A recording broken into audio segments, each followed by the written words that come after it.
अस्सलाम वालेकुम नाज़रीन किराम, हफ्ते का दिन पाकिस्तान तहरीक इंसाफ के लिए इंतहाई अहमियत इख्तियार कर गया है। इस एक दिन में पाकिस्तान तहरीक इंसाफ ने पूरे पाकिस्तान के अंदर निकल कर ये बताना है कि कुछ भी हो जाए हम अपनी छीनी हुई सीटें हर सूरत वापस लेके रहेंगे। वो जिस तरीके से सलमान अकरम राजा ने कहा ना कि मैं उस वक्त तक चैन से नहीं बैठूंगा जब तक अपनी जमात को 180 सीटें वापस ना करवा दूं। वो मैंडेट जो हमारा चोरी किया गया, जब तक हम वो वापस ना ले लें उस वक्त तक हम आराम से नहीं बैठेंगे। और इससे कबल जुमे वाले दिन पाकिस्तान तहरीक इंसाफ ने एक जो बड़ा पावर शो किया, 110 उम्मीदवार अपने बिठाए, आलमी मीडिया को सामने बिठाया और पूरी दुनिया को बताया कि पाकिस्तान के अंदर किस तरीके से मैंडेट को चोरी किया गया। उस एक फेज में पाकिस्तान तहरीक इंसाफ जबरदस्त तरीके से कामयाब हुई है। अब दूसरा फेज ये है कि पूरे मुल्क के अंदर बता दिया गया है कि किस किस शहर में किस किस जगह पर एहतजाज होगा और पुरअमन एहतजाज होगा। और लोगों ने बड़ी तादाद के अंदर बाहर निकलना है, पाकिस्तान के झंडे लेकर निकलना है और बताना है कि हम अपने मैंडेट के ऊपर छापा नहीं मारने देंगे। इसके अलावा एक अहम खबर यह भी है कि नवाज शरीफ साहब को यह बता दिया गया है कि जनाब मोहतरम, वो जो हमने एक नैरेटिव फैलाया था ना, जो बयानिया बनाया था कि पाकिस्तान को नवाज दो, वो तो था ही गलत। वो बयानिया होना चाहिए था पाकिस्तान को शबाज दो, लेकिन शबाज दो वाला काम भी खराब होता हुआ नजर आ रहा है। लिहाजा आप वफाक से एक कदम पीछे हट जाएं, आप वफाक की हुकूमत ना ले, आप पंजाब के अंदर हुकूमत बनाएं। इसकी डिटेल में आपको बताने के लिए जा रहा हूं। लेकिन इन सारी खबरों से कबल एक अहम खबर आपको यह भी देनी है कि पाकिस्तान तहरीक इंसाफ की एक मुतहरक कारकुन है तैयबा राजा, उनको रिहाई मिल गई है। 9 मई के मुकदमात में वो जेल के अंदर थी, उनको रिहा कर दिया गया है और उनकी एक तस्वीर सोशल मीडिया के ऊपर आ गई है जहां पर वो अपने वालिद से मिल रही है। आज से कुछ दिन कबल अल जजीरा ने उनके वालिद की एक डॉक्यूमेंट्री जारी की थी जिसमें उनके वालिद रहम की अपील कर रहे हैं और हकाम से कह रहे हैं कि वो मेरी बेटी है तो वो आपकी बेटियों जैसी है, आपकी भी बेटियां हैं, तो खुदारा रहम करें। तो आज उनको रिहाई मिल गई है। हम उम्मीद करते हैं कि इंशाल्लाह बहुत जल्द जितनी भी खवातीन सियासी कारकुन हैं जो जेलों के अंदर बंद हैं, वो बहुत जल्द अपने घरों में होंगी, अपने बच्चों के दरमियान अपने घर वालों के साथ होंगी। अब आगे आ जाए, जो अहम खबरें आप तक पहुंचानी है। सबसे अहम खबर यह है जो हफ्ते वाले दिन एहतजाज होने के लिए जा रहा है, वो लाहौर, कसूर, ननकाना, नारोवाल गुजरात, हाफसाबाद, गुजरांवाला, मंडी बहाउद्दीन, शेखुपुरा और सियालकोट। ये मैंने पंजाब की लिस्ट आपको बताई है। बिल्कुल इसी तरीके से केपीके के अंदर, इसी तरीके से बलोचिस्तान के अंदर, इसी तरीके से सिंध के अंदर बड़ी तादाद के अंदर लोग निकलेंगे और निकलकर एहतजाज करेंगे। और जो सिंध का इलाका है जहां पर पीर पघारा ने कॉल दी है और वहां पर जो एहतजाज ऑलरेडी जारी है और बहुत बड़ी तादाद के अंदर लोग बाहर निकले हुए हैं। आप तस्वीर के अंदर देख सकते हैं, जो जाम शुरू का इलाका है वहां पर हजारों कारकुनान निकले हैं जुमे वाले दिन और निकलकर उन्होंने जुमा की नमाज भी वहां पर अदा की है और बड़े अहम बयानात पीर पघारा ने दिए हैं। उन्होंने कहा कि पाकिस्तान तहरीक इंसाफ के नौजवान वोटर्स ने कमाल कर दिखाया है कि वो चीजें जो पाकिस्तान के अंदर कोई सोच भी नहीं सकता था, वो पाकिस्तान तहरीक इंसाफ के नौजवानों ने कर दिखाई है। फिर उन्होंने कहा कि फैसला करने वालों को अब सोचना पड़ेगा कि कौमी सतह का कोई लीडर भी अब उनके साथ नहीं खड़ा। दोबारा सुन ले, उन्होंने कहा कि फैसला करने वालों को अब सोचना पड़ेगा कि कौमी सतह का कोई भी लीडर अब उनके साथ नहीं खड़ा। मजीद उन्होंने कहा कि मेरी नजर में इमरान खान चोर नहीं, उससे गलती हुई होगी। अगर इंसान से गलती ना हो तो वो फरिश्ता होता है। अगर इमरान खान चोर है तो फिर हम सब चोर हैं। इनके हजारों के मजमे से बात करते हुए उन्होंने कहा कि अगर अब यह कहा जाए तो तोशा खाना में कि इमरान खान चोर है तो फिर मैं भी चोर हूं और ये सारे चोर हैं। इसी तरह सायरा बानो ने बात करते हुए कहा, वो भी जीडीए की मेंबर हैं, उन्होंने कहा कि इलेक्शन कमीशन पर आर्टिकल 6 के तहत गद्दारी का मुकदमा होना चाहिए। हमारी मोहब्बत को कमजोरी ना समझा जाए। ये एक ट्रेलर है, इसके बाद जहां मुक्तदर हल्के बैठते हैं वहां पर एहतजाज होगा। ये एक बड़ा अहम बयान है जो उन्होंने दिया। इसके बाद अमीर जमात इस्लामी है हाफिज नईमुर रहमान, उन्होंने एक बड़ा अहम पैगाम दिया। उन्होंने कहा कि पीर पघारा की क़यादत में शुरू होने वाली तहरीक अब रुकेगी नहीं, लूट मार अब नहीं चलेगी। सिंध के वडेरे अवाम के टैक्स के ऊपर पल रहे हैं। और शेर अफजल खान मरवत ने एक बड़ा अहम ऐलान कर दिया कल के एहतजाज के हवाले से। उन्होंने कहा जी इमरान खान के हुक्म पर कल बरोजे हफ्ता दिन 11 बजे लोग पूरे पाकिस्तान के अंदर निकले और बिल्कुल इस तरीके से निकले जिस तरीके से लोग 8 फरवरी को निकले थे। और 8 फरवरी को निकलकर लोगों ने न सिर्फ पाकिस्तान बल्कि आलमी दुनिया को भी हैरान कर दिया था कि इतनी बड़ी तादाद में लोग निकले हैं और निकलकर लोगों ने वोट दिया। और अलीमा खान ने मैरियट होटल में एक इंटरव्यू देते हुए ये कहा, उन्होंने कहा कि जब हमारी मुलाकात इमरान खान से हुई और हमने इमरान खान को बताया کہ खान साहब 8 फरवरी को पोलिंग स्टेशन के ऊपर सबसे ज्यादा बच्चों का रश था। लोग इस तरह वोट देने के लिए निकले कि जैसे ईद का समा हो, और लोगों के जहनों में यह बात थी कि हमने निकलना है और निकल कर हर सूरत हमने वोट देना है। और जब इमरान खान को यह बात बताई गई तो उनकी बहन ने कहा, अलीमा खान ने, कि इमरान खान के चेहरे पे एक ऐसी मुस्कुराहट, एक ऐसी खुशी थी जो हमें बड़ी कम देखने को मिलती है। इमरान खान इस बात पर बेहद खुश है कि उनकी कौम बाहर निकली, और बाहर निकलकर कौम ने खामोश इनकलाब का आगाज कर दिया है। और खामोश इनकलाब होता है वोट की ताकत, कि आप वोट देते हैं और वोट देकर बताते हैं कि हम मुल्क के अंदर क्या तब्दीली चाहते हैं, हम मुल्क के अंदर कौन सा हुक्मरान चाहते हैं। शेर अफजल मरवत ने कहा कि तमाम लोग, तमाम बाशऊर लोग इलेक्शन में धांधली के खिलाफ एहतजाज के लिए F9 पार्क में गेट नंबर 1 पर मेहरान गेट G9 के सामने इकट्ठे होंगे, जहां से हम रैली की सूरत में F6 प्रेस क्लब जाएंगे, जहां पर अजीम शान एहतजाज किया जाएगा।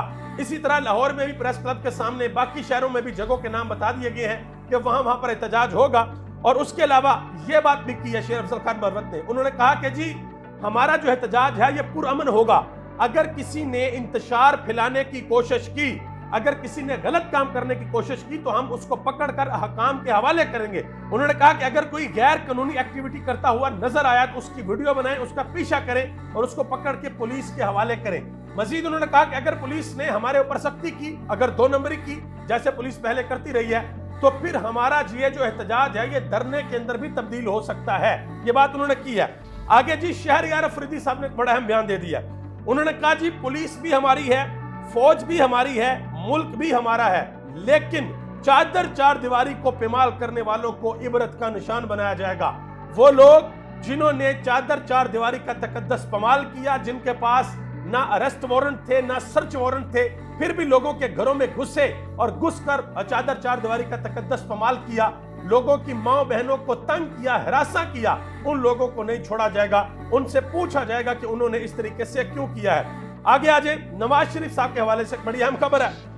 नवाज शरीफ साहब को यह मशवरा दे दिया गया कि जनाब मोहतरम वो पाकिस्तान को नवाज दो, फिर चेंज हुआ नहीं, अब शबाज दो, उन दोनों चीजों से पीछे हट जाएं और आप सिर्फ पंजाब के अंदर हुकूमत करें। लेकिन मैं आपको बात बताता चलूं, अगर सलमान अकरम राजा की वो बात ठीक साबित हो गई कि मैं उस वक्त तक पीछे नहीं हटूंगा जब तक अपनी जमात को छीना हुआ मैंडेट वापस लेकर ना दे दूं, तो PMLN पंजाब के अंदर भी हुकूमत नहीं कर सकेगी। ये बात मेरी याद रखिएगा। अगर जो छीनी हुई सीटें हैं वो वापस आ गई। अब सवाल ये पैदा होता है कि नवाज शरीफ साहब का जो अपना मुस्तकबिल है वो सियासत के अंदर क्या होगा। आप अंदाजा लगा लें कि अल जजीरा ने यह डॉक्यूमेंट्री भी चला दी है। उन्होंने कहा कि जिस वक्त इलेक्शन कमीशन ऑफ पाकिस्तान ने फॉर्म 47 जारी किया, जिसमें जो कुल वोट थे वो कम थे और डाले गए वोट ज्यादा थे, यानी कि हल्के के जो कुल वोट बनते हैं वो कम थे और डाले के वोट ज्यादा थे। ये एक बहुत बड़ा कॉन्फ्लिक्ट था फॉर्म 47 में। और अल जजीरा ने नून लीग से और इलेक्शन कमीशन दोनों से कॉन्टेक्ट किया, दोनों ने जवाब देने से इनकार कर दिया और आज ये डॉक्यूमेंट्री उन्होंने अपने मीडिया के ऊपर चला दी है। और अल जजीरा के ऊपर कोई डॉक्यूमेंट्री चलती है तो इसका मतलब है कि वो पूरी दुनिया तक जा रही है। इसके अलावा मोहम्मद ज़ुबैर जो पाकिस्तान मुस्लिम लीग नून के बड़े अहम रुकन रहे हैं, अब नहीं है, मतलब मेन स्क्रीन के ऊपर नहीं है, उन्होंने एक बात का इजहार किया और खुलकर किया। उन्होंने कहा जी हमें पाकिस्तान तहरीक इंसाफ के उन लोगों ने हराया है जिनको कोई जानता भी नहीं था। उन्होंने कहा कि आज शेर अफजल खान मरवत पाकिस्तान तहरीक इंसाफ में टॉप टियर का लीडर है, यानी कि टॉप की लीडरशिप में शेर अफजल खान मरवत का नाम आता है, उनको कोई जानता भी नहीं था। उन्होंने कहा कि पाकिस्तान तहरीक इंसाफ के अंदर ना असद उमर है, ना फवाद चौधरी है, ना अली जैदी है, ना इमरान इस्माइल है। इन लोगों के जाने से पार्टी खत्म नहीं हुई, बल्कि नए लोग नीचे से आगे हैं। मैं एक बात आपको बताता चलूं कि ये कानून कुदरत है, कुदरत का ये कानून है कि जब जगह खाली होती है ना तो फिर कुदरती तौर पे वो जगह पुर जरूर होती है, वो जगह हमेशा के लिए खाली नहीं होती। इमरान खान अंदर गए, आपको पीछे शेर अफजल खान मरवत मिल गए, बैरिस्टर गौहर मिल गए, बाकी लोग मिल गए जो अब जारहाना तौर पर सियासत कर रहे हैं और ये कह रहे हैं कि हम किसी भी तौर अपना हक लिए बगैर पीछे नहीं हटेंगे। आगे आ जाए जी, मौलाना फजल रहमान साहब ने एक इंटरव्यू दिया था, आपको याद होगा, नदीम मलिक को, और बड़ी थरथल्ली मचाई थी और उस इंटरव्यू ने। फिर उसके बाद नसीम जहरा को इंटरव्यू दिया है, गरीदा फरूकी को इंटरव्यू दिया है और गरीदा फरूकी साहबा ने तो एक ट्वीट भी किया उस हवाले से, उस इंटरव्यू के हवाले से। फिर उस ट्वीट को डिलीट कर दिया। ट्वीट ये था, आपके सामने आप देख सकते हैं कि जनरल फैज का नाम गलती से लिया, वो उनके बाद वाले थे मौलाना फजल रहमान। फिर आज उन्होंने इंटरव्यू किया है और गरीदा फरूकी को अच्छा खासा चुप भी करवाया फजल रहमान ने। फजल रहमान ने कहा कि जो कुछ हुआ आपको नहीं पता, आप बेखबर थी, आपको सब कुछ पता जो हुआ है, अब छोड़ दें इस बात को। और फिर गिरिदा फरूकी साहबा जो है वो चुप हो गई। आगे आ जाए जी। मौलाना फजल रहमान ने दोबारा ये बात की इंटरव्यू के अंदर कि तहरीक अदम इत्तेमाद के पीछे कमर जावेद बाजवा और दीगर लोग मौजूद थे। अदम इत्तेमाद के मामले पर हलफ पर बयान नहीं देना चाहता। क्यों? क्योंकि मुझे अदलिया समेत किसी अदारे के ऊपर एतबार नहीं है। और आसफ अली जरदारी के बारे में उन्होंने कहा कि जितना मैं आसफ अली जरदारी को जानता हूं इतना कोई नहीं जानता। आसफ अली जरदारी मफामत के बादशाह नहीं है, बल्कि वो मफादात के बादशाह हैं, वो फायदे के बादशाह हैं। उनको नून लीग के साथ फायदा होता हुआ नजर आएगा, उनके साथ मिल जाएंगे। उनको पीटीए के साथ फायदा होता हुआ नजर आएगा तो वो उनके साथ मिल जाएंगे। तो वो मफामत के नहीं बल्कि वो मफादात के बादशाह है। ये मौलाना फजल रहमान ने आज ये बात की और मैंने कल ही वीलॉग किया था। मैंने उसके अंदर आपको बताया था कि ये जो सारा कुछ मौलाना फजल रहमान साहब कर रहे हैं ना, ये बेसिकली वो बता रहे हैं कि भाई मेरी कीमत बहुत ज्यादा है, मैं अब कम अज कम अगर मानूंगा तो प्रेसिडेंटशिप से नीचे नहीं मानूंगा, मुझे सदर पाकिस्तान की कुर्सी चाहिए। और ये मौलाना फजल रहमान का बड़ा दारीना ख्वाब है, उनकी ख्वाहिश, उनका ख्वाब है कि मुझे पाकिस्तान का प्रेसिडेंट बनाया जाए, मुझे पाकिस्तान का सदर बनाया जाए। और आपको याद होगा नजम सेठी की जो अहलिया हैं जुगन साहिबा, उन्होंने एक इंटरव्यू किया था मौलाना फजल रहमान का और उन्होंने सवाल पूछा था कि मौलाना फजल रहमान साहब आपको याद है वो वक्त जब आपने लोगों को कहा था कि जी मैं भी वज़ीर आज़म बनना चाहता हूँ, जाकर बताएं बड़े लोगों को कि जी हम भी बड़े अच्छे लोग हैं, इनके बाहर की दुनिया को जाकर बताएं हम भी बड़े अच्छे लोग हैं और हम भी वज़ीर आज़म बनना चाहते हैं। तो उस वक्त मौलाना फजल रहमान बिल्कुल हैरान हो गए थे और वो तस्वीर भी उनकी बहुत ज़्यादा वायरल हुई थी। अब फजल रहमान साहब जो कुछ भी कर रहे हैं, मेरी रीडिंग ये है कि मौलाना फजल रहमान अपनी कीमत बढ़ा रहे हैं और कुछ भी नहीं कर रहे, क्योंकि मौलाना फजल रहमान साहब ने आज तक जितनी भी सियासत की है वो आप देख लें वो किस तरीके से की है। माशाल्लाह हर हुकूमत के अंदर वैसा होता है। मैं इलेक्शन के दिनों में एक इलेक्शन सर्वे कर रहा था सलमान अकरम राजा के हलके में, तो मुझे वहां पर एक भाई मिल गए। मैंने कहा जनाब मोहतरम वोट किसको देंगे? उन्होंने कहा जी मौलाना फजल रहमान को। वो वाहिद वोटर था हलके के अंदर जो मुझे मिला और उसने कहा जी मैंने मौलाना फजल रहमान को वोट देना है। तो मैंने बड़ी मोहब्बत से मैंने कहा आ जाए जरा आप तो इधर आ जाए। मैंने कहा क्यों देना वोट जरा बताएं। उसने कहा जी मौलाना फजल रहमान ने इस्लाम की बड़ी खिदमत की है, बड़े काम किए हैं। मैंने कहा कोई एक बताएं कि क्या खिदमत की। उसने कहा जी बड़ी खिदमत की है, बहुत खिदमत की है। मैंने कहा यार कोई एक काम तो कोई बताओ ना जो मौलाना फजल रहमान ने कहा हो। आप यकीन करें मैं तकरीबन 2 से 3 मिनट तरले डालता रहा कि यार कोई एक चीज कोई बता दो, कोई एक चीज जो मौलाना फजल रहमान ने पाकिस्तान के लिए की हो, इस्लाम के लिए की हो। अब शायद मैं ये नहीं कहता जी मौलाना फजल रहमान ने कुछ भी नहीं किया, हो सकता बहुत कुछ किया हो, मेरे नॉलेज में ना हो या उस बंदे की नॉलेज में ना हो, लेकिन वो बंदा कोई जवाब नहीं दे सका था। हाँ, आपकी नजर में अगर मौलाना फजल रहमान ने कोई काम किया है तो कमेंट बॉक्स में जरूर बताइएगा। आप सबका बहुत बहुत शुक्रिया। पाकिस्तान जिंदाबाद, पाकिस्तान के अवाम और पाकिस्तान के इदारे पाइंदाबाद।